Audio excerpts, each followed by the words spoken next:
Have you thought about making your own tomato paste? This is how I make it. I drizzle some oil in the pan and place my tomato, roast until it's soft and like this. I take the skin off and then I pass it through a sieve to get all the juice, and I still blend the residual because I don't want to waste anything.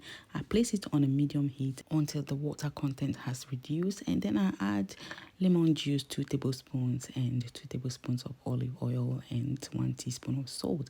I stir that in and keep cooking it until it's so thick. Now I'm going to transfer into my baking bowl and into the oven to reduce into a paste. Because of the initial method that I use, I'm not going to let it stay in the oven for too long. Once it's done, I transfer it into my ice cube tray and into the freezer. The best tomato to use though is the plum or romac tomato for the paste because they have less seed and water content. But I use the regular tomato.